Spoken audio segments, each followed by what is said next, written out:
The number of children being prescribed psychotropic or mind-altering drugs grows every day. Healthy Day News reports 1 out of every 13 children is taking at least one medication for emotional or behavioral issues. 55% of parents believe the drugs are working. 26% say they help some, and 19% say the drugs don't work at all. Additionally, the CDC's most current statistics show 6% of all U.S. adolescents ages 12 to 19 have used a psychotropic drug in the past month, and boys are more likely than girls to use them, especially for ADHD. So with so many of our kids using them, you want to make certain it's right for them. And to help us determine that is Rosemary Collins, who is a psychiatric nurse practitioner with Three Lower Counties Community Services. Thank you so much for coming in today. Thank you. My first question, why more boys than girls? Well, boys typically exhibit more hyperactivity and impulsivity, so they're seen in the classroom as being more disruptive, talking a lot, being a class clown, and being a disturbance. Right. So they are more, they're referred more by the teachers. So how do you know if your child needs medication or not? Well, the first thing you need to do is have a psychiatric evaluation or be evaluated by a primary care physician for ADHD. Usually the teachers refer them to either their primary care or to a specialist. We complete an evaluation, rule out any medical conditions or any vitamin deficiencies or any other things that could be contributing to why the child is behaving that way. And then we determine if medications is an option. Okay, so boys are diagnosed more often, but girls aren't immune. No, girls tend to exhibit the inattentive type, which is being distracted, easily unfocused, underachievement. They tend not to exhibit the hyperactive, impulsive type, but there are girls that do that. It's not exclusively a boy's diagnosis. Right. It's just that they're not seen as often exhibiting those symptoms. Okay, so it's determined that your child needs medication. Not all medications are created equally.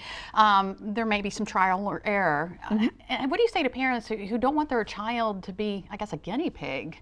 I mean, how do you figure out what's right for them? Well, patient education and family education is key. You make sure that you are realistic with the parents and letting them know that the medication is to help treat the ADHD symptoms, not to make their child a good child versus a bad, no longer being a bad child. So that's usually what they come in and say, my child is misbehaving, they're bad. Right. And so making sure they understand what the medication can and cannot do.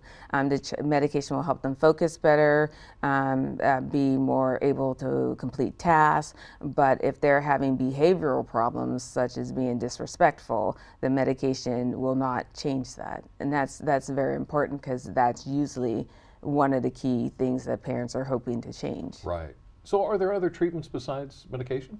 There's cognitive behavioral therapy. The biggest thing, again, is patient education with families and the teachers to understand what is very realistic with using medications. Also, there's alternative approaches, prescribed medications as opposed to stimulants or other medications that we can use. Now, if your child is put on a medication, are they on it for the rest of their life, or can they grow out of these conditions? ADHD symptoms can be, teenagers can grow out of ADHD, and you don't have to be on a medication lifelong. Sometimes parents at one point in time feel that they no longer want their children on medications, and at that time we tend to taper them off, or they're already off the medications, and we talk about other avenues in treatment. Okay, so you talked about stimulants. A little bit earlier we talked about the abuse of stimulants. Is there some way that we can tell the difference between somebody who needs the drug and somebody that just wants the drug? So for teenagers or adolescents, the biggest thing is if you are suspecting that they're abusing the drug or wanting to abuse the drug, they tend to come in and know what medications they want to take. Specifically, they're looking for a immediate release Adderall as opposed to something like Strattera or clonidine or Concerta, even though many of them as stimulants can be abused. Adderall's the most widely abused stimulant in adolescents and adults. Right. Are there side effects with these medications? There are. You can have headaches. You can have anxiety, weight loss or weight suppression, irritability, stomach aches. Sometimes there's visual changes. The biggest is usually mood instability when they're coming off the medications. Tend to be really emotional. Right. So are there natural remedies like what is Valor? Valor. There are. However, I caution parents that if they're going to try that, they really need to talk to a health practitioner that's experienced in prescribing those medications or prescribing those non-alternative treatments, because there also can be side effects if you do not know how to dose them as well. Yeah.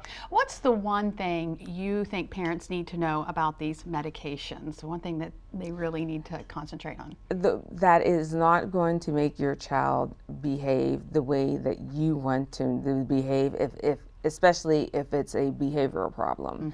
If the child is disrespectful and is having emotional outbursts, ADHD medications is not going to change that. It will control the concentration, the hyperactivity, the impulsivity, but if your child does not want to complete their homework, even after giving the medications, the child is not going to complete their homework.